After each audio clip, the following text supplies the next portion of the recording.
চারটা ভাত খাবো, ভাতের জন্যই মানুষ বাহে এত কষ্ট করে। না ভাত খাবো, যদি রাজকীয় সাথে না খাই তাহলে পরে কি হয়। ফ্রিজের মধ্যে দেখনো 3টা ডিম আছিল, তাকে সেদ্ধ করে এনা তেলের মধ্যে দেনো ছাড়ে। মা তেলের মধ্যে ছাড়ে দিতেই ছ্যাত করে উঠলো। এনা নাড়াচাড়া করে ভাজে নিয়ে ডিম 3টা নেনো তুলে ওই হাঁড়িতে দেনো সামান্য পরিমাণে না তেল দেওয়ার পরে তেল কোনা যায় গরম হয়ে আসলো, ফোড়নের জন্য দিয়ে দিনো 4টা হলো জিরা। গনে কিন্তু 4টা দিছি ভাই, জিরা কিন্তু আবার বেশি দেখেন না কেউ। জিরা কোনা নাড়ে সেড়ে যখন হয়ে গেল বাহে, তার মধ্যে দিয়ে দিন না পেঁয়াজ বাটা, আদা বাটা, রসুন বাটা। দুকনা পেঁয়াজ নিয়েছেন না, এক না আদা আর এক না রসুন, এর মধ্যে বাটে দিন। ও মা যেই ছাড়ে দিছি ছ্যাত করে খালি তেলে বাগুনে এক মাছ জ্বলে উঠলো। সামান্য পানি দিয়ে এক নাক ঠান্ডা করে নেওয়ার পর এনার নাড়ে সেড়ে যেই ঠান্ডা হয়ে এলো, তখন এর মধ্যে দিয়ে 2 টেবিল চামচ হচ্ছে শুকনা লঙ্কা বাটা।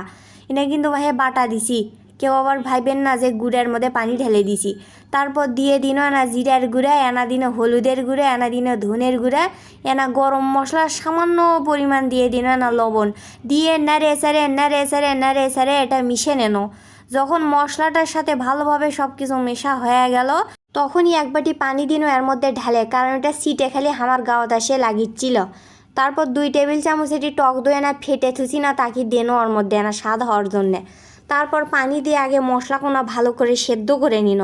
যখন দেখনো মশলাকোনা ভালোভাবে কষান হয়ে গেছে, সেদ্ধ হয়েছে, তেল উপরে চলে আসিচ্ছে, তখন ওই যে ভাজে তুলে থোসেন 3 কোনা ডিম সেখানে অথই সাগরের মধ্যে দিন ঢেলে যা তুই এখন ওটি হাবুডুবু খা।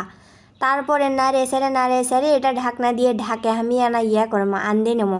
তার আগে এর মধ্যে দিয়ে দেন না পেঁয়াজ বেরেস্তা, 3-4টা কাঁচা লঙ্কা, যাতে করে না ফ্লেভার ঢোকে আর এনা যেন খাতে সুস্বাদু হয়। ঢাকনা দিয়ে ঢাকে এটা আরও 10 মিনিট আর আনতে নেন। এই তো দেখবার পাচ্ছেন আমার রাজকীয় স্বাদের ডিম ভুনা। দেখতে যতটা মজা, খাতেও ততটা মজা। দিবে আর খালি তামা তামা করে খাবে। ভিডিও কোনা ভাল লাগলে ইউটিউব চ্যানেল কোনা আমার সাবস্ক্রাইব করে দেন বাহে, আর পাশে থাকা বেল বাটনটাও আনা বাজিয়ে দিয়েন। আর যারা ফেসবুক পেজ থেকে আমাকে দেখিচ্ছেন তারা আমার চ্যানেলটা না ফলো দিয়ে লাইক কমেন্ট আনা কইরেন।